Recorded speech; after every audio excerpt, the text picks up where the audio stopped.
السلام عليكم ورحمة الله وبركاته. وعليكم السلام. الحمد لله وحده والصلاة والسلام على من لا نبي بعده.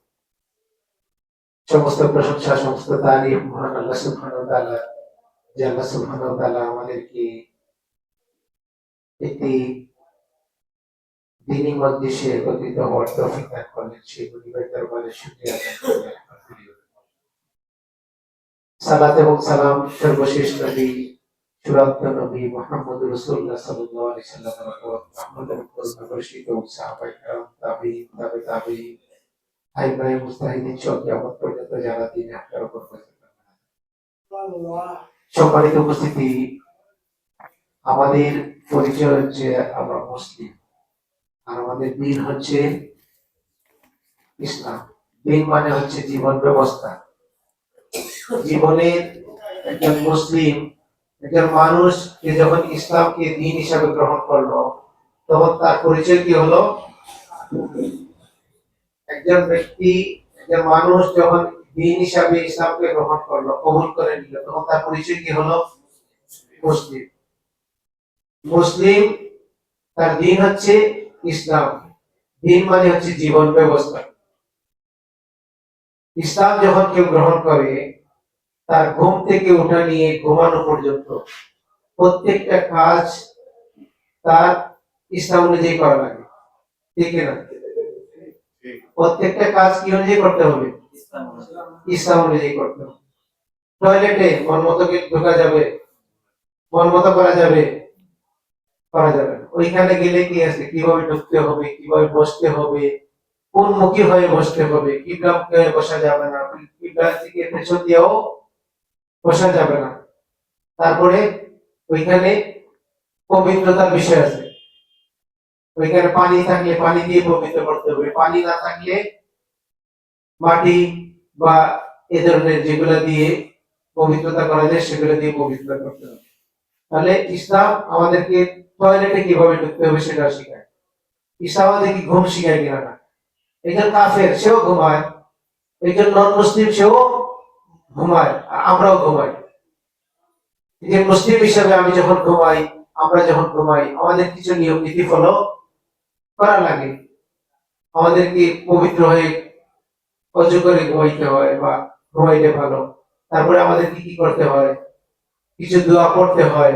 ঘুমানোর দোয়া আছে, শরীর বন্ধ করা, সূরা ইখলাস ওয়ালা কাজ করে শরীর বন্ধ করা, ডান কাতে ঘুমানো, দুঃস্বপ্ন দেখলে আউযু বিল্লাহি মিনাশ শাইতানির রাজিম পড়ে বাম দিকে থুতু ফেলে পাশ ফিরে ঘুমানো। এভাবে ঘুমানোর নিয়ম ইসলাম আমাদেরকে শিখিয়েছে। প্রত্যেকটা ক্ষেত্রে আপনি বাজারে যাইবেন, ওইখানেও একটা দোয়া শিখিয়ে দেওয়া আছে যে এই দোয়া পড়বেন বাজারে। তারপরে আমাদের আছে মিথ্যা পরিহার করতে হবে, দুর্নীতি পরিহার করতে হবে, অন্যায় অশ্লীলতা পরিহার করতে হবে, হালাল ভাবে আমাদেরকে ইনকাম করতে হবে, আমাদেরকে সুদের সাথে সম্পৃক্ত হওয়া যাবে না। তো অর্থনৈতিক ব্যবস্থা ইসলামের দিক নির্দেশনা আছে না? প্রত্যেকটা ক্ষেত্রে দিক নির্দেশনা আছে। মসজিদে কিভাবে ঢুকবেন, এখানেও নির্দেশনা আছে। ঘরে কিভাবে কে ঢুকবেন, এখানে নির্দেশনা আছে। বড়দেরকে সম্মান করবেন, ছোটদেরকে স্নেহ করবেন, প্রতিবেশীর ব্যাপারে আপনি সচেতন থাকবেন, প্রতিবেশী আমাদের জন্য কষ্ট না পায়। তো এখন আপনারা এখানে আছেন, এখানে কি আপনাদের প্রতিবেশী কেউ আছে? এখানে যে আপনারা আছেন, আপনার প্রতিবেশী কেউ কি আছে এখানে? নাই? নাই? আপনার পাশে যে বসছে উনি কি প্রতিবেশী না? কেউ না জায়গায় আছে স্থায়ী প্রতিবেশী, কোন জায়গায় আছে অস্থায়ী প্রতিবেশী। আপনার বাড়ির পাশের বাড়ি যিনি, উনি স্থায়ী আপনার প্রতিবেশী, কিন্তু আপনি গাড়িতে উঠছেন, পাশের সিটে একটা লোক বসছে, ওইটা আপনি চিনেন না, কিন্তু ওইটা আপনার প্রতিবেশী। যতক্ষণ পর্যন্ত আপনি গাড়িতে থাকবেন, ওই সময় আপনি সিটটা একটু বেশি নিয়ে বসবেন না, যতবারের ঘুমাইয়ে বসবেন, যতবারের ঘুমাইয়ে বসবেন, তাকে ফ্যাসিলিটিস দিবেন। আপনার কষ্ট, কিন্তু আপনি চাইবেন যেন সে ভালো মতো। সেও যদি ভালো ইমানদার হয়, তো সেও চাইবে যে আমার কম জায়গা হোক, আমার প্রতিবেশী যেন আরামে বসতে পারে। এটাই হচ্ছে সাহাবায়ে কেরাম রাদিয়াল্লাহু আনহুম যুদ্ধের ময়দানে ছিলেন, সবাই আহত, সবাই আহত, সবাই পানি পানি করতেছে। একজনের কাছে পানি নিয়ে গেছে, তো তো আরেকজন বলতেছে যে পানি আমার চেয়ে ওনার বেশি দরকার, ওনাকে দেন। তো ওনার কাছে যাওয়ার পর উনি বলতেছে না আমার চেয়ে ওনার বেশি দরকার, এইভাবে দেন। তো উনি একজন থেকে আরেকজনের কাছে যাচ্ছে, একজন থেকে আরেকজনের কাছে যাচ্ছে, শেষে এসে দেখে যে সবাই একে একে সবাই মারা গেছে। আল্লাহু আকবার। দেখেন তারা মৃত্যু পথযাত্রী আহত অবস্থায় ওই মুহূর্তেও তাদের প্রতিবেশীর অধিকার সম্পর্কে তারা কতটুকু সচেতন ছিলেন। আর আপনারা আমার চিন্তা করেন, ওই যেসব লোক পানি না খেয়ে মারা গেছে প্রতিবেশীর অধিকারের ব্যাপারে চিন্তা করে, ওই তাদের সাথে আপনাদের আমাকে কম্পিটিশন করতে হবে কিয়ামতের দিন। কিয়ামতের দিন আপনার পাশের বাড়ির লোকের সাথে কম্পিটিশন হবে না। আমরা অনেক সময় পাশের বাড়ির লোকের সাথে কম্পিটিশন করি, তো ওই তো 4 ওয়াক্ত নামাজ পড়ে, আমি 5 ওয়াক্ত নামাজ পড়ি, আমি তো তার চেয়ে ভালো। ও তো ফজরের টাইমে যায় না, আমি তার চেয়ে ফজরের টাইমে যাই। আপনি ওর সাথে কম্পিটিশন করে, ও তো দৈনিক 100টা মিথ্যা বলে, আচ্ছা আমি তো 10টা বলি, আমি তো তার চেয়ে ভালো। এটা আপনি কম্পিটিশন করতেছেন, কিন্তু কিয়ামতের দিন কম্পিটিশন হবে উম্মতে মুহাম্মদের সামনে, কম্পিটিশন হবে সাহাবী তাবে সবার সামনে। আর আদমের সন্তানের মধ্যে 1000 জনের মধ্যে কয়জন জান্নাতে যাবে জানেন? একজন যাবে না। আল্লাহু আকবার। সেই একজনের অন্তর্ভুক্ত আমাদেরকে হতে হবে। আল্লাহ তুমি তাদের অন্তর্ভুক্ত করে আমাদের। আমিন আল্লাহুম্মা আমিন। সম্মানিত উপস্থিতি, আমরা আজকে যে বিষয় নিয়ে কথা বলবো সেটা হচ্ছে যে চিকিৎসা পদ্ধতি। আপনাদের এলাকায় জিন জাদু বলদের এগুলো নাই বলা নাকি? আছে? হ্যাঁ, তো এই যে মুসল জিন কি দেখা যায়?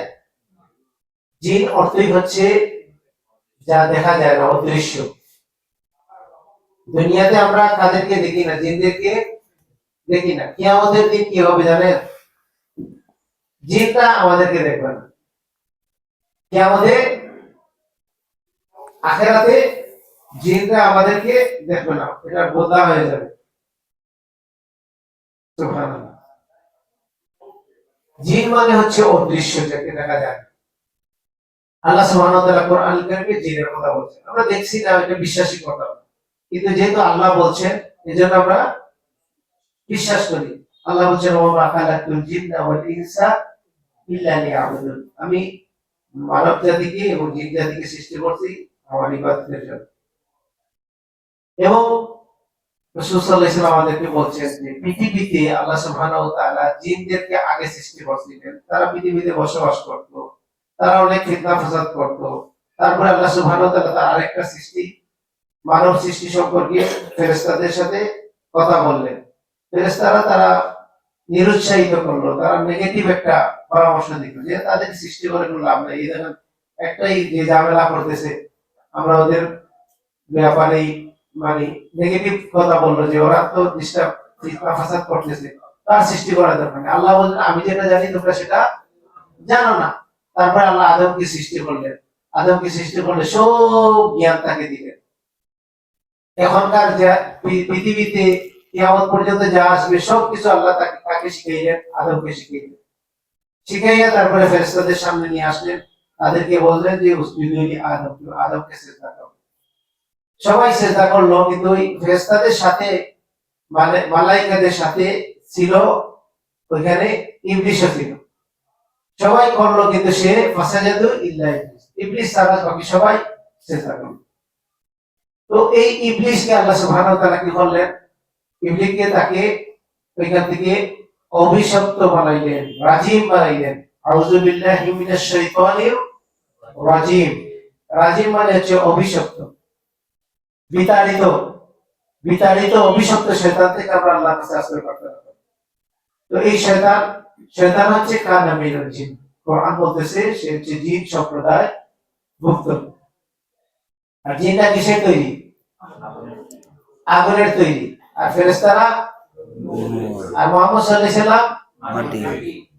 মুহাম্মদ সাল্লাল্লাহু আলাইহি সাল্লাম মানুষ, তিনি মানুষ ছিলেন।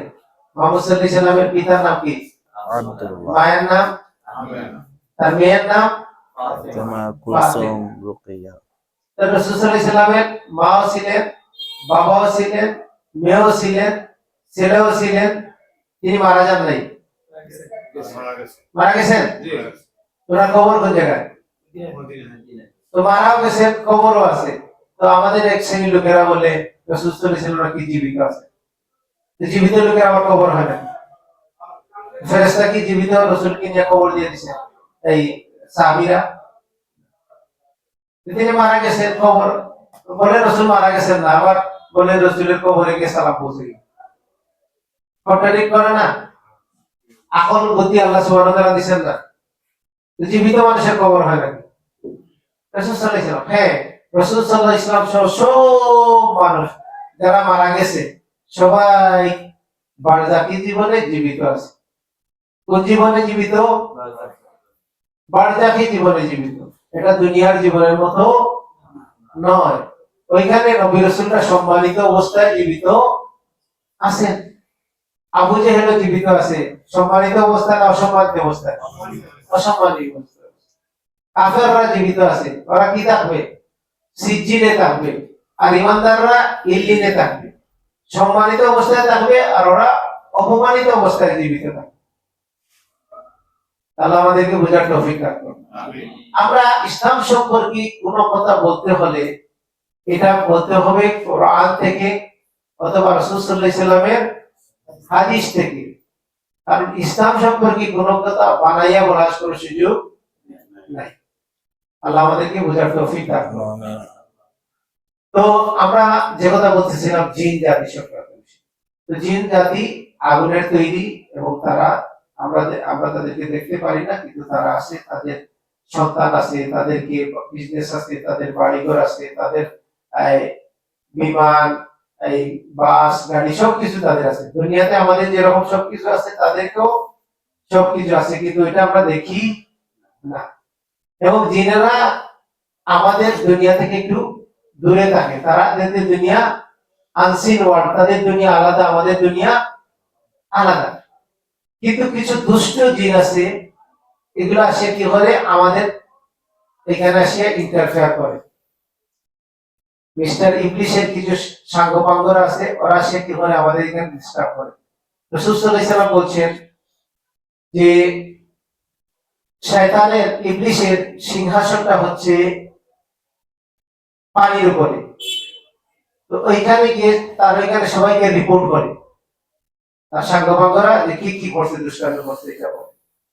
তো একজন বলে এই করছি সেই করছি, কিছু করা নেই, কিছু করা নেই। একজন বলে আমি তো স্বামী স্ত্রীর মধ্যে বসছিলাম, বসে ওদেরকে এমন ঝগড়া লাগাইছি, তারপরে তালাক করেছি। তখন রাসূল সাল্লাল্লাহু আলাইহি ওয়াসাল্লাম বলছেন সে তাকে আলিঙ্গন করে, সে তাকে অভ্যর্থনা জানায়, আলিঙ্গন করে এবং তার পাশে নিয়ে বসায়, সম্মানিত করে। কিসের জন্য? সে একটা পরিবার ভেঙে দিতে। তো পরিবার ভেঙে দিলে মানে কি হয়? সমাজের ভাঙ্গার সূচনা হয় পরিবার থেকে। পরিবার ভেঙে দিলে শয়তান খুশি হয়। আমরা পরিবার ভাঙ্গা থেকে আমরা নিজেরা হেফাজত করার চেষ্টা করব। জিন জাতি সম্পর্কে আমরা অনেক তথ্য পাই। জিনেরা অনেক ক্ষমতা রাখে, দ্রুত চলতে পারে। সে মানুষের রক্ত যেরকম মানুষের শরীরে প্রবাহিত হয়, সে অনুরূপ ভাবে তারা কি করতে পারে? মানুষের শরীরে প্রবাহিত হতে পারে। এই ক্ষমতা তাদেরকে কে দিয়েছেন? আল্লাহ দিয়েছেন। জিনেরা অনেক কিছু করতে পারে, আসমান থেকে খবর নিতে পারে। আগে ওপেনলি নিতে পারতো। মুহাম্মদ সাল্লাল্লাহু আলাইহি সাল্লামের নবুয়তি পাওয়ার পরে আর উপরে উঠতে পারে না। আপনারা কখন দেখছেন কিনা মেঘ মুক্ত আকাশে হঠাৎ করে আগুনের একটা নৌকা, আগুনের একটা জিনিস এদিক ওদিক আসে, এরকম দেখছেন কিনা? দেখছেন? উল্কা আমাদের পরে উল্কা আসলে অনেক উপরে থাকে। এটা হচ্ছে ফেরেশতারা, মালাইকারা শয়তানকে আঘাত করে এটা দিয়ে। আর সে যখন উপরে উঠতে যায় তখন তাকে আঘাত করা হয়। তো তারা উপরে উঠতে পারে, অনেক খবর নিতে পারে। আমরা যদি বিসমিল্লাহ ছাড়া খাই তাহলে আমাদের সাথে খাওয়াতে অংশ নিতে পারে। আমরা বাম হাতে খাইলে সাথে কি অংশ নেই? আমরা ঘুমাইলে নাকের ছিদ্রের মধ্যে সে শুয়ে থাকে। যে রাসূল সাল্লাল্লাহু আলাইহি ওয়াসাল্লাম বলেছেন ঘুম থেকে উঠলে নাকটাকে ঝাড়ার জন্য বলছেন। আমরা যখন ঘুমাই সে আমাদের মধ্যে তিনটা গিফট দেয়, তিনটা গিফট দেয়। যখন আমরা ফজরের সময় ঘুম থেকে উঠি তখন আস্তে আস্তে গিটগুলা খুলে যায়, আপনি বুঝবেন। আপনি দেখবেন প্রথমে খুব অলসতা লাগে ঘুম থেকে উঠতে, তারপরে উঠিয়া বসবেন, বসার পরে দেখবেন আস্তে আস্তে একটু ভালো লাগতেছে। অজু টজু করলে দেখবেন পুরো আপনি ফ্রেশ হয়ে গেছে, মানে গিটটা খুলে গেছে। এটা কে বলছেন? রাসূল বলছেন। এগুলো তো আমরা দেখি না, দেখছি নাকি? গিট দেখছেন কখনো? নাকের সিটিতে বসে শুয়ে থাকে, এটা দেখছেন কখনো? এটা আমরা এটা আমরা কেউ দেখি নাই। হ্যাঁ, ওইটা কে বলছেন? রাসূল সাল্লাল্লাহু আলাইহি সাল্লাম আমাদেরকে ওইটা জানিয়ে দিয়েছেন। আবার জানিয়ে দিয়েছেন যে বিসমিল্লাহ বলে খাবার খাইলে সেখানে শয়তান খাইতে পারে না, জিন শয়তান এটার অংশ নিতে পারে না। বিসমিল্লাহ বলে দরজা বন্ধ করলে এই দরজা দিয়ে প্রবেশ করতে পারে না। সে অনেক কিছু করতে পারে, কিন্তু বিসমিল্লাহ বলে ওইখানে শেষ। সে আমার বিসমিল্লাহ বলে আমরা যদি কাপড় খুলি তাহলে সে আমাদেরকে দেখতে পারে না, অন্ধ হয়ে যায়, সে দেখতে পারে না। রাসূল সাল্লাল্লাহু আলাইহি সাল্লাম বলছেন, একজন শয়তান সম্পর্কে বলতেছিলেন, যে শয়তানের প্রশংসা করতেছিলেন যে শয়তান এই করছে এই করছে। তখন রাসূল সাল্লাল্লাহু আলাইহি সাল্লাম বলছেন, তোমার প্রশংসা শুনে শয়তান হাতির মতো হয়ে গেছে। তুমি যদি বলতে বিসমিল্লাহ, তাহলে সাথে সাথে শয়তান মাছির মতো হয়ে যেত। এই জন্য রাসূল সাল্লাল্লাহু আলাইহি সাল্লাম কোনো বাহন যখন চড়তে হয়, বাহন যখন হেঁচট খায় কোথাও, তখন রাসূল সাল্লাল্লাহু আলাইহি সাল্লাম একটা জিকির শিখাইছেন। ওই সময় কি বলবে? বিসমিল্লাহ। তখন শয়তান ওই বাহনের উপরে প্রভাব সৃষ্টি করতে পারবে না। তাহলে জিনের অনেক ক্ষমতা আছে, আবার অনেক অক্ষমতাও আছে। রাসূল সাল্লাল্লাহু আলাইহি সাল্লাম বলছেন, যে ঘরে সূরা বাকারা তেলাওয়াত করা হয়, এই ঘরে শয়তান, জিন শয়তান থাকে না। তো ঘর বন্ধ করার লাগে কিনা না? ঘর বন্ধ করা হয় কিনা না? আমাদের দেশে দেখছেন না, অনেক জায়গায় তাবিজ দিয়ে ঘরের বাড়ির চার কোনায় 4টা তাবিজ পুঁতে দেয়, দেখছেন না? অনেকে ঘরের মধ্যে তার কাটা লাগাইয়া দেয়, দেখছেন না? অনেকে ঘরের মধ্যে বিভিন্ন তাবিজ লটকাইয়া দেয়, কি করার জন্য? ঘর বন্ধ করার জন্য। তো আপনারা ঘর বন্ধ শিখবেন না? শিখবেন কিনা না? শিখবেন। রাসূল সাল্লাল্লাহু আলাইহি সাল্লাম আমাদেরকে শিখাইছেন কিনা না? শিখাইছেন ঘর কিভাবে বন্ধ করতে হবে। ঘর বন্ধ করা রাসূল সাল্লাল্লাহু আলাইহি সাল্লাম শিখাইছেন যে ঘরে আল্লাহর নাম নিয়ে প্রবেশ করা হবে সেই ঘরে শয়তান থাকে না। তাহলে ঘর বন্ধ হবে কি দিয়ে? আল্লাহর নাম নিয়ে। কোন সময় আল্লাহর নাম নিবেন? ঘরে ঢোকার সময়। ঘরে ঢোকার সময় আল্লাহর নাম নিলে কি হবে? এই ঘর নিরাপদ থাকবে। ঘরকে বন্ধ করতে হইলে কি করতে হবে? বিসমিল্লাহ কইয়া ঢুকতে হবে, সালাম করে ঢুকতে হবে। তারপরে আপনি রাসূল সাল্লাল্লাহু আলাইহি সাল্লাম বলছেন, একটু আগে একটা সূরার কথা বলছেন, এই সূরা ঘরে পড়লে ঘর বন্ধ থাকে। সূরাটার নাম কি? সূরা বাকারা। যে ঘরে সূরা বাকারা তেলাওয়াত করা হয়, পুরাটা না, কিছু অংশ যদি আপনি তেলাওয়াত করেন, তাহলে আপনার ঘরে আর কি থাকবে না? জিন শয়তান থাকবে না। তাহলে রাসূল আমাদেরকে শিখাইছেন, আমরা যখন ঘরে বসে খাবার খাবো তখন কি বলে খাবো? বিসমিল্লাহ বলে খাবো। কোন হাতে খাবো? তখন শয়তান কি বলে জানেন? রাসূল এইটাও বলে দিয়েছেন আমাদেরকে। শয়তান বলে, এখানে থাকার জায়গাও নাই, খাওয়ার ব্যবস্থাও নাই। তখন কি বলে? বলে চলো আমরা অন্য ঘরে যাই, অন্য কাস্টমারকে খুঁজি। কে বলছেন? রাসূল সাল্লাল্লাহু আলাইহি সাল্লাম আমাদেরকে জানাইয়া দিয়েছেন এটা, যে ঘরে আল্লাহর নাম নিয়ে প্রবেশ করা হবে, আল্লাহর নাম নিয়ে খাবার খাওয়া হবে, শয়তান বলে এই ঘরে থাকারও জায়গা নাই, খাওয়ারও ব্যবস্থা নাই। এখন আপনি আমি যতদিন বিসমিল্লাহ ছাড়া খাইছি, সাথে কে খাইছে? শয়তান খাইছে। রাসূল বলেছেন খাইছে, এজন্য অবশ্যই শয়তান খাইছে আমাদের। আমরা যেন শয়তান থেকে হেফাজত করি এবং ঘর বন্ধ করাতে শিখছেন।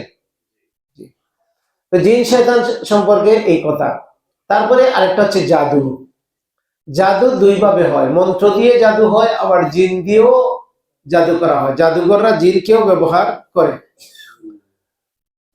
তো জাদু হচ্ছে শয়তানি শক্তিকে ব্যবহার করে জাদু করা হয়। জাদুর মাধ্যমে মানুষকে হত্যা করা হয়, মানুষকে অসুস্থ বানানো হয়, মানুষের মধ্যে ঝগড়া লাগানো হয়, মানুষকে বিভিন্ন ভাবে ক্ষতি করা হয়, মানুষকে পাগল বানানো হয়, হ্যাঁ, দুজনের মধ্যে সম্পর্ক নষ্ট করা হয়, হ্যাঁ, এইভাবে বিভিন্ন ভাবে জাদু শয়তানি শক্তিকে মানুষ ব্যবহার করে থাকে। জাদুর এইটার অস্তিত্ব সত্য, কারণ আল্লাহ সুবহানাহু ওয়া তাআলা কোরআনুল কারীমে জাদুর কথা বলছেন, ওমা কাফারা সুলাইমান ওয়ালাকিন্না শায়াতিনা কাফারু ইউআল্লিমুনা আন-নাসা সিহর। সুলাইমান কুফরি করেননি, শয়তানরাই কুফরি করেছে, মানুষকে জাদুবিদ্যা শিক্ষা দিয়েছে। জাদুর কথা কোরআনের মধ্যে আছে। রাসূল সাল্লাল্লাহু আলাইহি সাল্লাম ওনার উপরে কি করা হয়েছিল? জাদু করা হয়েছিল, যেটাকে আমাদের দেশে বলে বান মারা, কেউ বলে নষ্ট করা, হ্যাঁ, বিভিন্ন কি করা। রাসূল সাল্লাল্লাহু আলাইহি সাল্লামের উপরে জাদু করা হয়েছিল। রাসূল সাল্লাল্লাহু আলাইহি সাল্লাম মানুষ ছিলেন না, না মানুষ ছিলেন? যে জাদু করছে এটাই প্রমাণ করে যে উনি মানুষ ছিলেন। জাদু কার উপরে হয়? ফেরেশতাদের উপরে, শয়তানের উপরে? কার উপরে হয়? মানুষের উপরে। রাসূল সাল্লাল্লাহু আলাইহি সাল্লামের উপরে জাদু করা হয়েছে। কতভাবে প্রমাণ পাইলেন যে রাসূল সাল্লাল্লাহু আলাইহি সাল্লাম মানুষ ছিলেন? ওনার বাবা ছিল, ওনার সন্তান ছিল, উনি উহুদে গিয়ে রক্তাক্ত হয়েছিলেন, ওনার শরীর থেকে কি রক্ত বাইরে ছিল না? তো মুহাম্মদ রাসূলুল্লাহ সাল্লাল্লাহু আলাইহি সাল্লামের শরীর থেকে রক্ত বাইরেছে, তো মানুষের শরীর থেকেই তো রক্ত বাইর হয়। রাসূল সাল্লাল্লাহু আলাইহি সাল্লামের চোখ দিয়ে পানি বাইরেছে, ওনার সন্তান যখন ওনার কোলে মারা যায় তখন তার চোখ দিয়ে পানি বাইরেছিল।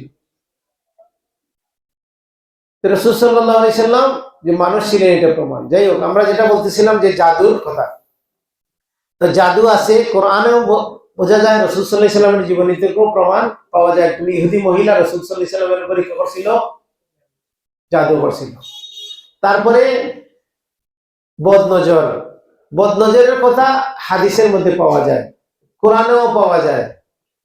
যে কোরআনে কি পাওয়া যায় যে ইয়াকুব আলাইহিস সালাম যখন তার সন্তানদেরকে মিশরে যখন যাওয়ার জন্য বলেন, তখন তাদেরকে বলেন তোমরা এক দরজা দিয়ে প্রবেশ করবে না, ভিন্ন ভিন্ন দরজা দিয়ে প্রবেশ করবে। তো মুফাসসিরিনরা বলেন এটা কেন কিসের বলছিলেন? যেটা বলছিলেন এই জন্য যে মানুষের নজর যাতে তাদের উপরে না লাগে, কারণ ওনার ছেলেরা খুব সুন্দর চেহারার অধিকারী এবং লম্বা টম্বা সন্তানরা ছিল, যাতে দৃষ্টি না পড়ে মানুষ। কারণ মানুষ যদি মুগ্ধ হয়, কোনো জিনিস থেকে যদি আপনি মুগ্ধ হন, আপনার ভালো লাগে, তাহলে আপনার থেকে বদনজর লাগতে পারে। আপনার সন্তানকে আপনার খুব ভালো লাগছে, আপনার বউকে আপনার খুব ভালো লাগছে, আপনার স্ত্রী আপনাকে খুব পছন্দ হয়েছে, চেহারা খুব সুন্দর লাগছে, তাহলে ওই স্ত্রী থেকে আপনি বদনজরে আক্রান্ত হয়ে যেতে পারেন। স্বামী থেকে স্ত্রী বদনজরে আক্রান্ত হইতে পারে, পিতামাতা থেকে সন্তান বদনজরে আক্রান্ত হইতে পারে, আত্মীয় স্বজন থেকে আক্রান্ত হইতে পারে, আল্লাহওয়ালা ফরেজগার লোক থেকেও আক্রান্ত হইতে পারে। কারণ হাদিসে যে ঘটনা আসছে বদনজরের চিকিৎসা সংক্রান্ত বিষয়ে, বদনজরের ঘটনা সংক্রান্ত, ওইখানে যার বদনজর লাগছিল তিনি হচ্ছেন বদর যুদ্ধে অংশগ্রহণকারী একজন সাহাবী। বদর যুদ্ধে অংশগ্রহণকারী সাহাবী মানে অনেক উঁচু মর্যাদার একজন সাহাবী। সেই সাহাবীর প্রশংসা ছিল, তিনি প্রশংসা করছেন কিসের জন্য? মুগ্ধ হয়ে, ভালোবেসে, তার পছন্দ লাগছিল, আর ওই পছন্দ আরেকজনের ক্ষতি হয়ে গেছে। তখন রাসূল সাল্লাল্লাহু আলাইহি সাল্লাম বলছেন যে তোমরা যদি কারোর মধ্যে ভালো জিনিস দেখো, তোমার নিজের মধ্যেও যদি দেখো, নিজের থেকে নিজের লাগতে পারে, তো কোনো ভালো জিনিস যদি দেখো কারোর মধ্যে, তাহলে কি করবে? বরকতের দোয়া করবে। রাসূল সাল্লাল্লাহু আলাইহি সাল্লাম এই হাদিসের মধ্যে বলছেন কেন তাকে হত্যা করো, মানে যদি আপনি কোনো ভালো জিনিস দেখেন কিন্তু এটার জন্য যদি দোয়া না করেন, তাহলে যেন আপনি তাকে হত্যা করলেন। এজন্য নিজের ভালো দেখলে বলতে হয় মাশাআল্লাহ, আর অন্যের ভালো দেখলে বলতে হয় বারাকাল্লাহ। ভালো একটা লাউ দেখছেন, ভালো একটা গাড়ি দেখছেন, ভালো একটা বাড়ি দেখছেন, হ্যাঁ, এই যে আজকে আপনাদের এখানে আসি এক খাটের দোতলা বাড়ি দেখলাম, তো বাড়ি দেখে আমাদেরকে কি বলতে হবে? বারাকাল্লাহ বলতে হবে। নাইলে দেখা যাবে আমার বদনজর লাগছে, কালকে বিল্ডিং এটা পড়ে গেছে, তুফান আসছে ভাঙিয়ে পড়ে গেছে, তো আপনারা বলবেন যে তুফানে পড়ে গেছে, কিন্তু এটা যে আমার বদনজরের কারণ ছিল এটা তো খেয়াল করেননি। রাসূল সাল্লাল্লাহু আলাইহি সাল্লামের সাহাবী যখন প্রশংসা করছেন, উনি অসুস্থ হয়ে গেছেন সাথে সাথে, তখন ধরে নিয়ে আসছে রাসূল সাল্লাল্লাহু আলাইহি সাল্লামের কাছে। রাসূল সাল্লাল্লাহু আলাইহি সাল্লাম বললেন তোমরা কাউকে সন্দেহ করো। তারপরে ঘটনা বলা হইলো যে উনি কাপড় খুলছিল, আর উনি দেখে বলছে যে এরকম শরীর আমি দেখি নাই, কোনো মহিলারও শরীর এরকম দেখি নাই। এটা বলার পরেই উনি অসুস্থ হয়ে গেছেন। তখন রাসূল সাল্লাল্লাহু আলাইহি সাল্লাম চিকিৎসা শিখাইলেন। চিকিৎসা কি? ওই যার বদনজর লাগছে তাকে বললেন তোমার শরীর ধোয়া পানি দাও, তো উনি তার পুরা শরীরটা ধুয়ে পানি জমা করলেন, ওই পানিটা এনে অসুস্থ ব্যক্তির পিঠে ঢেলে দিলেন, তখন ওই অসুস্থ ব্যক্তি সুস্থ হয়ে গেলেন। তাহলে একটা ওষুধ পাইলেন না, এটা চিকিৎসা পাইলেন কি? কারো কাছ থেকে যদি সন্দেহ করেন যে বদনজর লাগছে, তাহলে তার অঙ্গ দেওয়া পানি এনে রোগীর পিঠে ঢেলে দিলে কি হবে? বদনজর কেটে যাবে ইনশাআল্লাহ। বুঝছেন? তো বদনজর সত্য। রাসূল সাল্লাল্লাহু আলাইহি ওয়াসাল্লাম বলছেন আল আইনু হক, বদনজর লাগা হচ্ছে সত্য। রাসূল সাল্লাল্লাহু আলাইহি ওয়াসাল্লাম বলেছেন তকদীরকে কোনো জিনিস যদি অতিক্রম করতো তাহলে সেটা হতো বদনজর। বদনজর মানুষকে উপর থেকে অনেক নিচে ফেলে দেয়। অনেক ভালো ব্যবসা ছিল, অনেক ভালো শরীর ছিল, বদনজরের কারণে শেষ। রাসূল সাল্লাল্লাহু আলাইহি ওয়াসাল্লাম বলছেন বদনজর মানুষকে কবরে নিয়ে যায়, মানে অসুস্থ হয়ে যায় পরে কবরে চলে যায়। আর উটকে হাড়িতে নিয়ে যায়, উট অসুস্থ হয়ে যায় তখন মালিক এটাকে জবাই করে খেয়ে ফেলে। বুঝতে পারছেন? তো আপনার আমার বদনজর যাতে না লাগে, আপনারা আমাকে কি করতে হবে? ভালো জিনিস দেখলে, কোন জিনিস দেখলে কি করতে হবে? দোয়া করতে হবে, বারাকাল্লাহ বলতে হবে, আল্লাহ বরকত দান করুক, আল্লাহ তোমাকে কল্যাণ দান করুক, আল্লাহ তোমার মালে আল্লাহদের বরকত দান করুক। এটা বললে আর কি হবে না? বদনজর লাগবে না। এটা আরবিতে বলেন আর বাংলায় বলেন, একটা দোয়া করে দিলেই শেষ। বুঝছেন না? রাসূল সাল্লাল্লাহু আলাইহি সাল্লাম তার নাতিদেরকে, নাতির নাম কি? হাসান হোসেন, ওদেরকে তিনি বদনজরের দোয়া নিয়মিত করতেন। কি দোয়া করতেন? আউযু বিকালিমাতিল্লাহি তাম্মাতি মিন কুল্লি শাইতানির হাম্মাতি ওয়া মিন কুল্লি আইনিন লাম্মা। এটা বদনজরের দোয়া, এটা তিনি করতেন। এবং বলছেন যে ইব্রাহিম আলাইহিস সালাম তিনি তার সন্তানদেরকেও বদনজরের দোয়া করতেন। ইব্রাহিম আলাইহিস সালাম সন্তানদের নাম কি? ইসমাইল, ইসহাক। ওদেরকে তিনি ইব্রাহিম আলাইহিস সালাম করতেন, ওই দোয়া রাসূল সাল্লাল্লাহু আলাইহি সাল্লামও তার নাতিদেরকে করতেন। তো আমরা এটা জানি না, আমাদের সিলেবাসে এটা নাই, আমাদেরকে এটা শেখানো হয় নাই। শিখতে হবে, ওইটার উপরে আমল করতে হবে। আপনার সন্তান থাকলে, আপনার নাতি থাকলে, আপনার ঘরে থাকলে আপনার বউকেও একটা ফু দিবেন, মাথায় হাত রেখে দেন অথবা হাত ছাড়া দেন। রাসূল সাল্লাল্লাহু আলাইহি সাল্লাম থেকে দুই ভাবে আছে, তিনি কখনো রোগীর টাচ করে দোয়া করতেন, আবার কখনো দূর থেকে দোয়া করতেন। তা আপনি করতে পারেন, যাদের জন্য আপনার টাচ করা বৈধ আছে, যেসব মহিলা, আপনার মাকে দোয়া করবেন, আপনার খালাকে দোয়া করবেন, আপনার ফুফুকে দোয়া করবেন, হ্যাঁ, আপনার শালীকেও টাচ করে দোয়া করবেন নাকি? হ্যাঁ, বউকে দোয়া করবেন টাচ করে। হ্যাঁ, তো যাদেরকে বৈধ আছে তাদেরকে টাচ করে কি করবেন? দোয়া করবেন। আর যাদেরকে জন্য দূর থেকে অসুস্থ শুনলেন, দূর থেকে করবেন, আপনার এখানে টাচ করার দরকার নাই। তো এই বিষয়টা আমরা বলতে চাইছিলাম যে জিন, জাদু এবং বদনজর এগুলো আছে, এগুলোর দ্বারা মানুষের ক্ষতি হয়, মানুষ ক্ষতি করে। তো এই সমস্যা আমাদের সমাজে আছে কিনা? না আছে। দেখবেন অনেকে জেনে ধরছে, পাগলামি করতেছে, আসে কিনা? না। আবার অনেকে পাগলামি করতেছে না, কিন্তু ঘুমের মধ্যে দুঃস্বপ্ন দেখে, আছে কিনা? না। সাপ দেখে, উপর থেকে পড়ে যাচ্ছে, কাঠ থেকে পড়ে যাচ্ছে, কবর দেখে, কেউ মারতে চায়, কেউ ধরতে চায়, স্বপ্নে খাবার খায়, বুবায় ধরে, আছে না? Sleep paralyse. তো এগুলো আছে না? তো এগুলা দুঃস্বপ্ন দেখা। তো রাসূল সাল্লাল্লাহু আলাইহি সাল্লাম বলছেন স্বপ্ন হচ্ছে তিন ধরনের। স্বপ্ন কয় ধরনের? ভালো স্বপ্ন আল্লাহ থেকে আসে। ভালো স্বপ্ন দেখলে একান্ত প্রিয়জন ছাড়া কাউকে বলবেন না। আর খারাপ স্বপ্ন কার থেকে আসে? জিন শয়তান থেকে আসে। আর মানুষ যেগুলা করে এগুলা স্বপ্নে দেখে। ছোট বাচ্চারা খেলাধুলা করে, দেখো ঘুমের মধ্যেও খেলাধুলার এই কথাগুলা বলতেছে। দিনে লেখাপড়া করছে, ঘুমের মধ্যে সে লেখাপড়া করতেছে, এগুলো স্বাভাবিক, নরমাল। কিন্তু হঠাৎ ঘুমের মধ্যে কেঁপে উঠছে, হ্যাঁ, আতঙ্কিত হয়ে গেছে, তাহলে বুঝতে হবে এটা কি? খারাপ স্বপ্ন দেখছে। হয় কিনা? না। এরা বড় মানুষেরও হয়, ছোট মানুষেরও হয়। তাহলে এগুলো হচ্ছে লক্ষণ যে খারাপ স্বপ্ন দেখে। তারপরে দেখা যাবে অনেকে, অনেক ভালো ব্যবসা ছিল, হঠাৎ করে ব্যবসা কি হয়ে গেছে? খারাপ হয়ে গেছে, ইনকাম বন্ধ হয়ে গেছে। অনেক মানুষের আছে বিয়ের অনেক কথাবার্তা আসে, কিন্তু আগায় না। হঠাৎ করে আসে, দেখে বলে জানাবো, এরপরে জানায় না, যোগাযোগই করে না। একটা দুইটা হইতে পারে, কিন্তু একাধিকবার যখন হয়, বারবার হচ্ছে, তাহলে এটা কি? একটা সন্দেহের বিষয় চলে আসে এখানে। তারপরে মানুষ দেখা যায় যে অনেক সে আপনি আরো লক্ষণ পাবেন এরকম। সে অনেক সুস্থ ছিল, হঠাৎ করে অসুস্থ হয়ে গেছে। ডাক্তার ঘুরতে ঘুরতে কোনো ডাক্তার টেস্ট করতেছে, বিভিন্ন পরীক্ষা নিরীক্ষা করতেছে, কিন্তু কি পায় না, রোগ খুঁজে পাচ্ছে না। কিন্তু আপনি বা যিনি অসুস্থ তিনি সুস্থ হচ্ছেন না। এরকম ঘটনা ঘটে কিনা? ঘটে। এগুলো হচ্ছে লক্ষণ।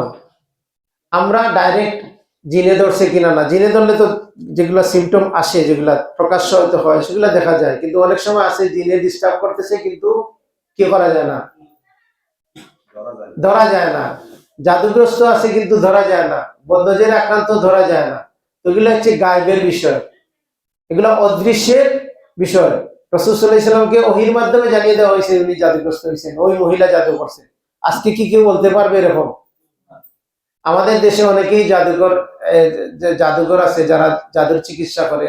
ওরা বলে দেয় যে অমুকে করছে তমুকে করছে, ঘরের মধ্যে একটা ঝগড়া লাগাইয়া দেয়, আত্মীয় স্বজনের মধ্যে একটা বিরোধ লাগাইয়া দেয়। এরকম করে কিনা না? তাহলে ওই ওদের কাছ থেকে যাওয়া যাবে না। আমরা ওদের বিষয়ে একটু পরে কথা বলতেছি। তো আমরা লক্ষণ দেখে বুঝতে পারি যে জিনগ্রস্ত, জাদুগ্রস্ত, বদনজরে আক্রান্ত। যদি লক্ষণ নাও বুঝি, একজন মুসলমান যে কোনো ধরনের অসুস্থতায় সর্বপ্রথম সে কি করবে? কাকে বলবে? সর্বপ্রথম কাকে বলবে? আল্লাহকে বলবে। ডাক্তার কি আপনাকে সুস্থ করতে পারবে? ডাক্তার নিজেই অসুস্থ। ওষুধ কি আপনাকে ভালো করতে পারবে? ওষুধ খেয়ে অনেকেই বরং রিয়েকশন হচ্ছে, আরো অসুস্থ হয়ে যাচ্ছে। তো শিফা দেওয়ার মালিক কে? আল্লাহ সুবহানাহু ওয়া তাআলা। আল্লাহ ছাড়া কেউ শিফা দেওয়ার কেউ নাই। এতে আল্লাহর কাছে শিফা চাইতে হবে, সাথে সাথে আপনাকে শরীয়ত সম্মত ভাবে চেষ্টা করতে হবে। যেভাবে ইসলাম আমাদেরকে ঘুমানো শিখাইছে, টয়লেটে যাওয়া শিখাইছে, ইসলাম আমাদেরকে জিন জাদু বদনজরের সমস্যার কথা যেরকম কথা কোরআন হাদিসে আছে, সমাধানও কোরআন সুন্নাতে আছে। আপনাকে সেই কোরআন সুন্নাহর সমাধান নিতে হবে এবং ধৈর্য ধরতে হবে। আল্লাহ সুবহানাহু ওয়া তাআলা বলছেন, ওয়ালা নাবলুওয়ান্নাকুম বিশাইইন মিনাল খাউফি ওয়াল জু'i ওয়া নাকসিম মিনাল আমওয়ালি ওয়াল আনফুসি ওয়াস সামারাত ওয়া বাশশিরিস সাবিরিন। আল্লাহ পরীক্ষা করবেন, মানুষের পরীক্ষা করবেন ভয় দিয়ে, ক্ষুধা দিয়ে, সম্পদের দিয়ে, প্রাণের ক্ষতি দিয়ে, ফসলের ক্ষতি দিয়ে, হ্যাঁ, প্রাণের ক্ষতি মানে অসুস্থতা দিয়ে আপনাকে পরীক্ষা করবেন। অবাশশিরিস সাবিরিন, যারা ধৈর্যশীল তাদের জন্য সুসংবাদ। আপনাকে ধৈর্য ধরতে হবে। আরেকজন আসিয়া বলবে আপনি অসুস্থ হয়েছেন, আপনাকে জিনের ডিস্টার্ব করতেছে, বদনজরের ডিস্টার্ব করতেছে, আপনি রোগ ধরতে পারতেছেন না। একজন আসিয়া বলবে যে অমুক ওই ফির সাহেবের কাছে গেলে 7 দিনে ভালো হয়ে যাবে। আরেকজন আসিয়া বলবে ওই কবিরাজের গেলে 3 দিনে ভালো হয়ে যাবে। আরেকজন বলবে যে অমুক এই যদি কিতে যাও, মন্দিরে যদি যাও, যাওয়ার সাথে সাথেই ভালো হয়ে যাবে। এগুলোতে যাওয়া যাবে না। এগুলো সম্পর্কে জানে না দেখে অনেক মুসলমান হিন্দুর কাছে গিয়ে চিকিৎসা নেয়। আর অধিকাংশ মুসলমানরা এসব বিষয়ে যখন সমস্যায় পড়ে তখন তান্ত্রিক, জাদুঘর ওদের কাছে যায়। রাসূল সাল্লাল্লাহু আলাইহি সাল্লাম বলছেন, তান্ত্রিকের কাছে গেলে, জাদুঘরের কাছে গেলে, ফরচুন টেলার, জ্যোতিষী, গণক, ওদের কাছে গেলে 40 দিন সালাত কবুল হবে না। নামাজ পড়বেন কিন্তু কবুল হবে না। আর কি বলছেন, যদি ওদের কথা বিশ্বাস করো, যদি ওদের কাছে যাও, তাহলে কি হবে? 40 দিন কবুল হবে না। সহিহ মুসলিমের হাদিস। আর যদি ওদের কাছে যাও আর ওদের কথা বিশ্বাস করো, তাহলে মুহাম্মদ রাসূলুল্লাহ সাল্লাল্লাহু আলাইহি সাল্লাম যে দিন নিয়ে আসছেন, এই দিনকে তুমি কি করলা? অস্বীকার করলা, কুফরি করলা এটার সাথে। তাহলে ওদের কাছে যাওয়ার কি কোনো সুযোগ আছে? সুযোগ নেই। এখন কি করবেন? ওদের কাছে যাইলেন না, কিন্তু আপনাকে কি করতে হবে? আপনাকে কোরআন সুন্নাহ অনুযায়ী চিকিৎসা করতে হবে, পাশাপাশি আপনাকে ধৈর্য ধরতে হবে এবং ডাক্তারি চিকিৎসা করতে কোনো বাধা নাই। রাসূল সাল্লাল্লাহু আলাইহি সাল্লাম চিকিৎসা গ্রহণ করতে উৎসাহিত করছেন।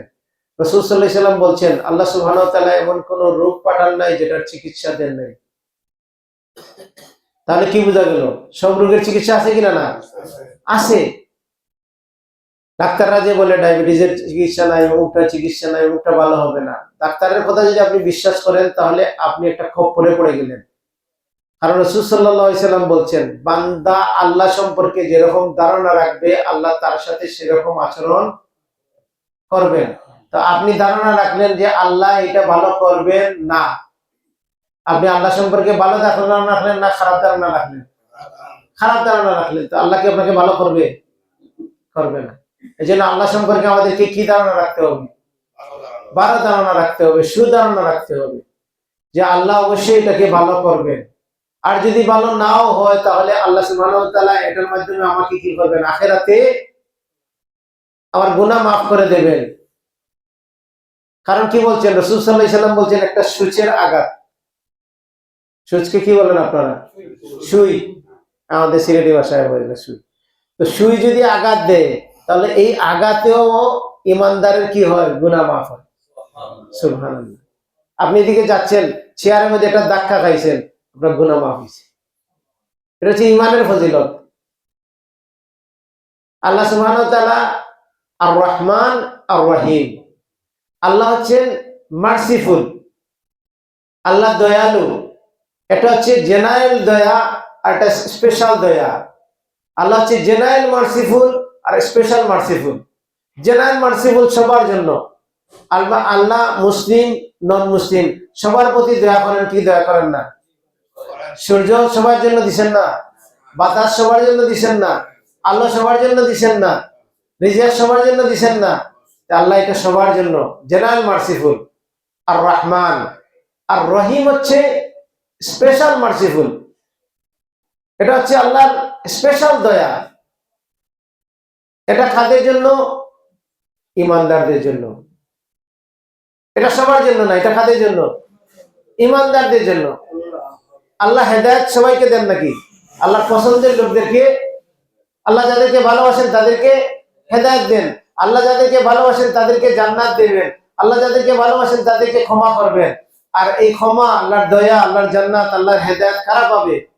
আর যাদেরকে আল্লাহ পছন্দ করেন, ভালোবাসেন। আল্লাহ যেন আমাদেরকে যে ইমানের দৌলত দান করছেন, আল্লাহ আমাদেরকে হক বুঝার তৌফিক দান করছেন, এই জন্য আল্লাহ শুকরিয়া আদায় করতে হবে না? আলহামদুলিল্লাহ। অনেক মানুষ আছে আমাদের আশেপাশে মাজারের সাথে জড়িত, কবরের সাথে জড়িত, পীরের সাথে জড়িত। হ্যাঁ, তার ইমান গিয়ে মোমবাতি দিয়ে নষ্ট করতেছে, মান্নত দিয়ে নষ্ট করতেছে, বিভিন্ন জায়গায় গিয়ে তার ইমানটাকে নষ্ট করতেছে, আছে কিনা না? পীরকে গিয়ে সেজদা করতেছে, পীরের খানকায় যাচ্ছে, সম্পদ নিয়ে ওইখানে গিয়ে ডালতেছে, মাজারে বিল্ডিং বানাচ্ছে, কবরের উপরে বিল্ডিং বানাচ্ছে। কবরের লোকের কি বিল্ডিং দরকার না? জীবিত মানুষের বিল্ডিং দরকার। কিন্তু বোকা মানুষ মরা মানুষের জন্য গিয়ে বিল্ডিং তৈরি করতেছে, আছে কিনা না? কোটি কোটি টাকা, এই লাখ লাখ টাকা ইনকাম হচ্ছে।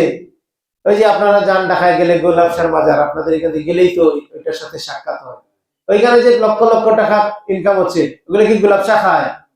এগুলো ধর্ম ব্যবসায়ীরা খাচ্ছে। লা ইয়াকুলুনা আমওয়ালান নাস বিল বাতিল, মানুষের সম্পদ খায় অন্যায়ভাবে।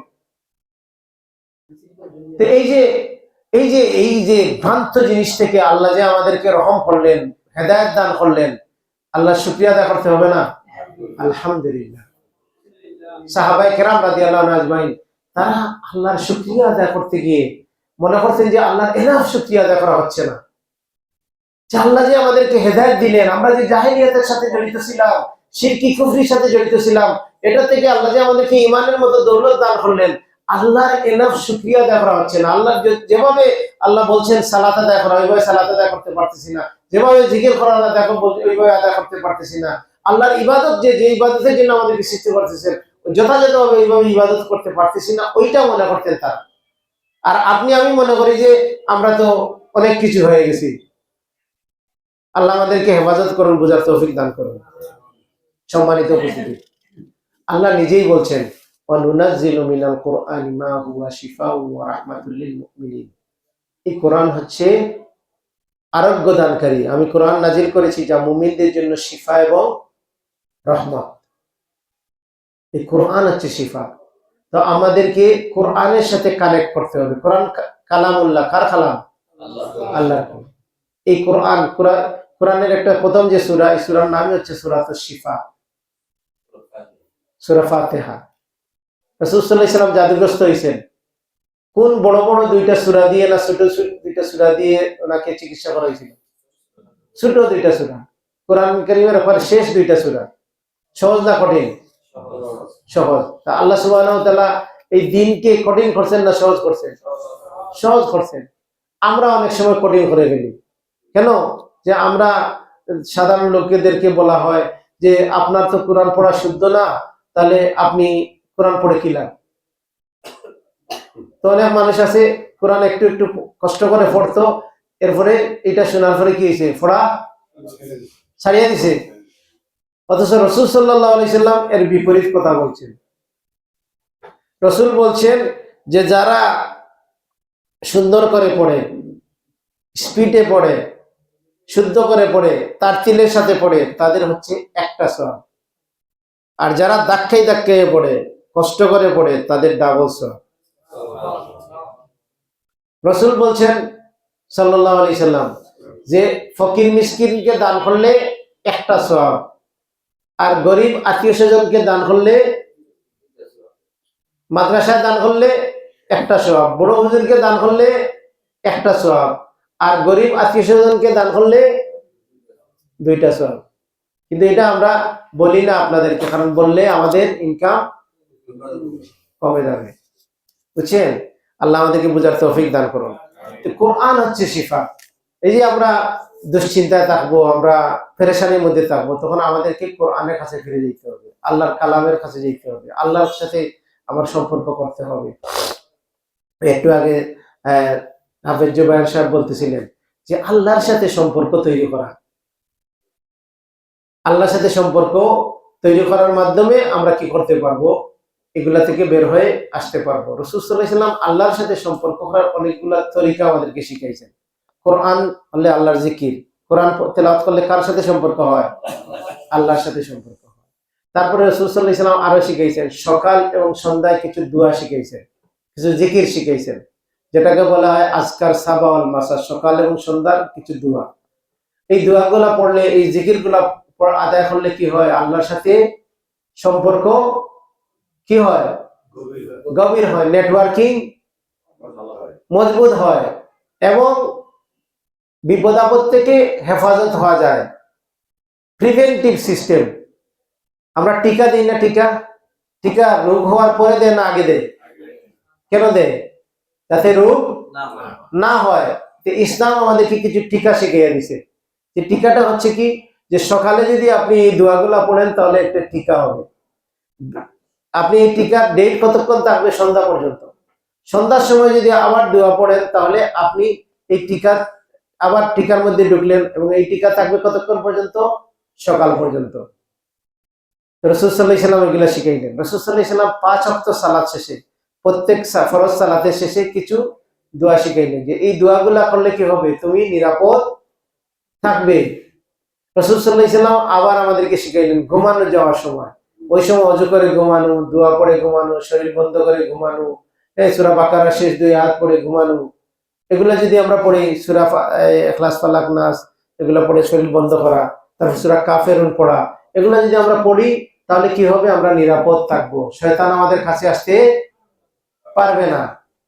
এখন অনেকেই এগুলা আমল করে, তারপরেও দেখা যায় যে রাত্রে ভয় পায়, শরীর বন্ধ করে ঘুমাইছে, ওযু করে ঘুমাইছে, আয়াতুল কুরসি পড়ে ঘুমাইছে। রাসূল বলেছেন আয়াতুল কুরসি পড়লে ঘুমাইলে কি হবে? এটা ফেরেশতা পাহারা দেবে। কিন্তু দেখা যায় ওই লোকের তো পাহারা দেয় না। ওই লোক দেখা যায় ওই আবার ঘুম থেকে লাফিয়ে উঠতেছে, দুঃস্বপ্ন দেখতেছে, ঘুম আসতেছে না। হ্যাঁ, তাহলে রাসূল বললেন পাহারা দেবে, আর ওই লোক আমল করলো কিন্তু পাহারা পাচ্ছে না। তো ঘটনা কি? ঘটনা হচ্ছে যে আপনি টিকা দিলে কি হবে? টিকা দিলে আপনার রোগ হবে না, কিন্তু আপনার রোগ হয়ে গেছে, এরপরে যদি টিকা দেন তাহলে কি হবে? কাজ হবে না। এই দেখেন ভাই, বুঝতে পারছেন যে কাজ হবে না। কেন হবে না? যে টিকা হওয়ার, ওষুধ হওয়ার আগে টিকাটা দিতে হয়। যেহেতু আমরা আগে আমল করি না এইভাবে, আমরা বা আমল করছি কিন্তু হয়তো আমাদের তাকদিরে ছিল, এর জন্য হয়ে গেছে। একদিন হয়তো আমরা করি নাই, ওই দিন আমাদের তাকদিরে হয়ে গেছে। এটা হওয়ার পরে এখন আমাদেরকে কি করতে হবে? এখন শুধু টিকা দিলে হবে না, সাথে চিকিৎসাও নিতে হবে। বুঝাইতে পারছি? এই জন্য আপনি যখন বলবেন যে কোরআন পড়ো, সূরা বাকারা পড়ো, এই দোয়া পড়ো, সেই হয় এগুলা পড়তে পড়তে হেরান হয়ে গেছি, এগুলা কোনো কাজ করে না। কাজ করে না মানে তার জ্ঞান নাই যে এগুলা কাজ করতেছে না কেন, অবশ্যই কাজ করবে। কাজ করতেছে না মানে হচ্ছে যে তার এই করার মধ্যে কোনো ত্রুটি আছে, মানে সে আগেও আক্রান্ত হয়ে গেছে, পরে এটা, এখন তাকে কি করতে হবে? তাকে চিকিৎসা যেতে হবে। নামাজ পড়ে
আমরা কি সালাতের আগে শেষ করে দেব?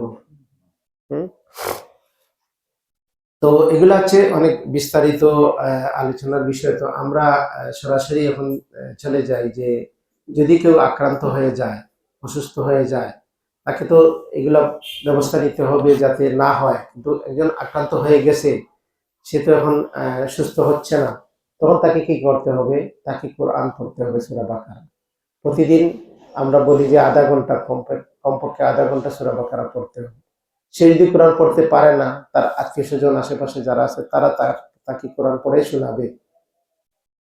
বা সে পড়তে পারতো কিন্তু এখন পারে না, তো পাশে বসে তাকে বলতে হবে তুমি পড়ো। যদি সে একান্তই পড়তে না পারে, তা আশেপাশের লোকেরা তার উপরে পড়বে। এটার জন্য ওই ঢাকায় আমাদের কাছে যাওয়ার দরকার নাই, আপনি নিজেই এটা চিকিৎসা নিতে পারেন। ইসলাম উৎসাহিত করে সেলফ রুকিয়া, নিজে নিজের চিকিৎসা করার জন্য। রাসূল সাল্লাল্লাহু আলাইহি ওয়াসাল্লাম বিভিন্ন সময় মানুষদেরকে দোয়া শিখিয়ে দিতেন। তো আপনি কোরআন পড়বেন, এখন সাথে আপনি কি করতে পারেন? কোরআন পড়া পানি খাইবেন, কোরআন পড়া তেল খাইবেন, কোরআন পড়া মধু খাইবেন। তেল খাবেন মানে অলিভ অয়েল তেল খাবেন, কোরআন পড়া মধু খাবেন, কোরআন পড়া পানি দিয়ে গোসল করবেন, বড়ই পাতা মিশ্রিত পানি দিয়ে। এগুলো হচ্ছে চিকিৎসা। আর পাশাপাশি যদি দেখা যায় যে বেশি শারীরিক সমস্যা হচ্ছে, হিজামার চিকিৎসা নেবে, সাথে সাথে ডাক্তারিও চিকিৎসা নিতে কোনো অসুবিধা নাই। এটা দুইটা একসাথে চলবে, কারণ রাসূল সাল্লাল্লাহু আলাইহি ওয়াসাল্লাম নিজেও একসাথে দুইটা চিকিৎসা করছেন। বুঝছেন? ডাক্তারি চিকিৎসার পাশাপাশি আপনাকে এই চিকিৎসাগুলা করলে ইনশাআল্লাহ ওইটা থেকে বের হয়ে আসতে পারবেন। আল্লাহর কাছে দোয়া করতে হবে, আল্লাহ প্রত্যেকটা দোয়া কবুল করেন। এতে আল্লাহ নিজেই বলছেন উদউনি ওয়াস্তাজিব লাকুম, আমার ডাকো আমি ডাকে সাড়া দেব। তবে আল্লাহ ডাক শুনেন একটা নির্দিষ্ট সময়ে। রাসূল সাল্লাল্লাহু আলাইহি ওয়াসাল্লাম আক্রান্ত হয়েছিলেন, পরের দিন কি তিনি সুস্থ হয়ে গেছিলেন? না একটা সময় যাওয়ার পরে সুস্থ হয়েছেন? একটা সময় যাওয়ার পরে সুস্থ হয়েছেন। আইয়ুব আলাইহিস সালাম অসুস্থ হয়েছিলেন, কি সাথে সাথে সুস্থ, আল্লাহ সুবহানাহু ওয়া তাআলা সুস্থতা দান করছিলেন? একটা সময় যাওয়ার পরে তাকে সুস্থতা দান করছিলেন। তো আমাদেরকেও একটা ধৈর্য ধরতে হবে, কারণ আল্লাহ সুবহানাহু ওয়া তাআলা যে আয়াতে বলছেন আল্লাহ পরীক্ষা করবেন, ওই আয়াতের শেষে কি বলছেন? অবাশশিরিস সাবিরিন, ধৈর্যশীলদের জন্য সুসংবাদ। আপনি ধৈর্য ধরতে হবে। তা আপনাকে আসিয়া অনেকেই মানুষ শয়তান কয় ধরনের? দুই ধরনের, মিনাল জিন্নাতি ওয়ান নাস, মানুষ থেকেও আছে, জিন থেকেও আছে। নাস মানে কি?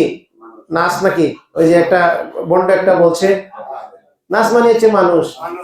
মানুষ থেকেও মানুষ শয়তান আছে, জিন শয়তান আছে। আপনার বিপদের সময় মানুষ শয়তান আসে বলবে যে অমুক পীরের কাছে যাও, অমুক কবিরাজের কাছে যাও, অমুক মাজারের কাছে যাও, অমুক গাছের কাছে যাও, অমুকের নামে মান্নত করো, বা বিভিন্ন অফার আপনার কাছে আসবে।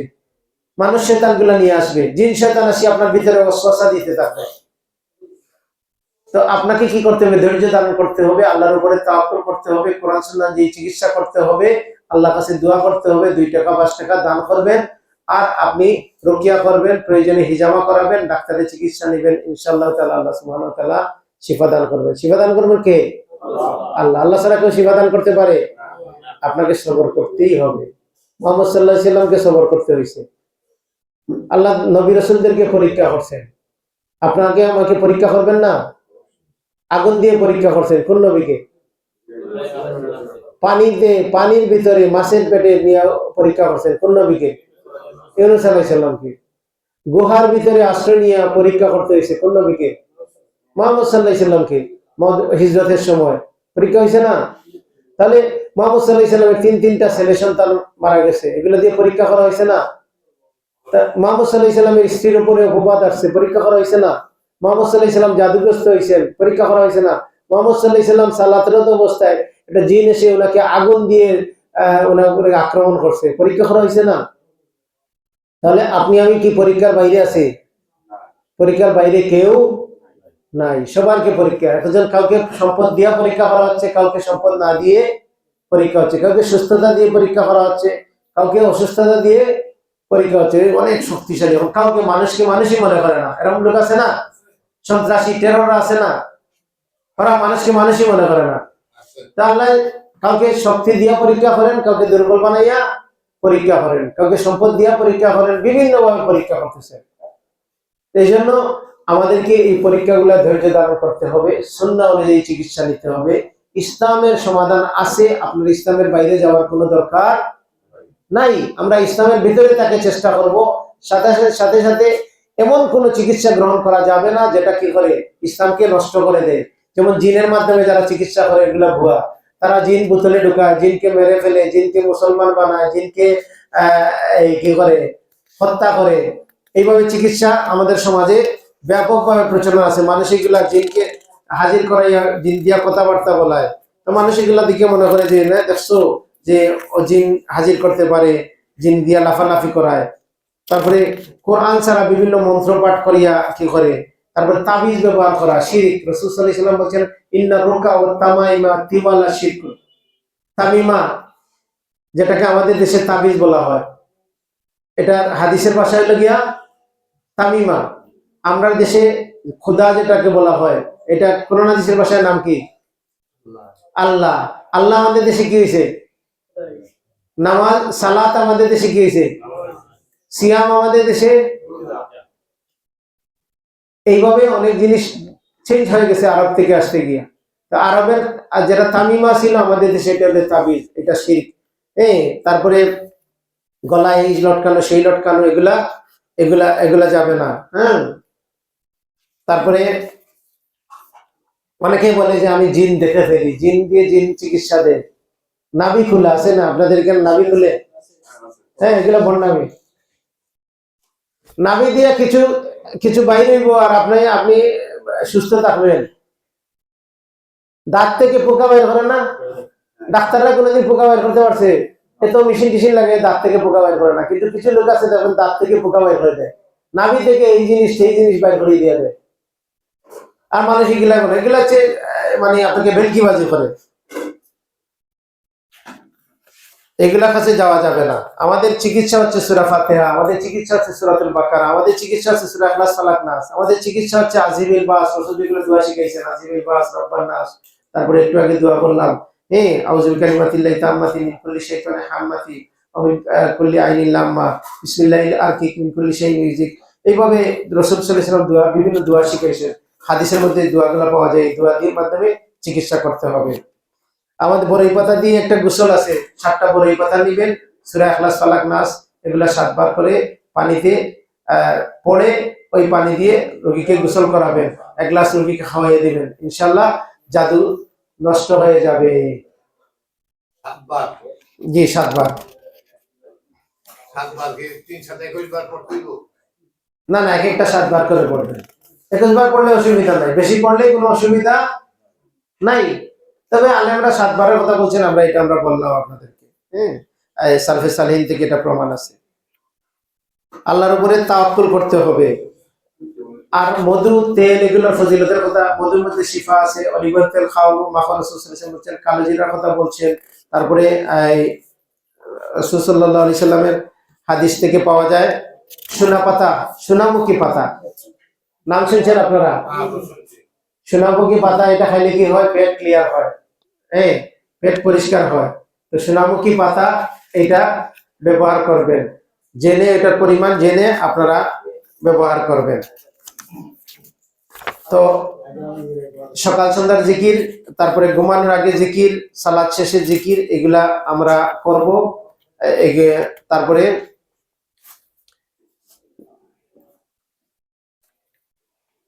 এই ব্যাপারে আমরা যেন সতর্ক থাকি, যেন আমাদের ঈমান নষ্ট না করে। আমরা চিকিৎসা নেব, কিন্তু চিকিৎসা নিতে গিয়ে যেন আমরা কি করি, আমাদের ঈমানকে ঝুঁকির মধ্যে না ফেলি।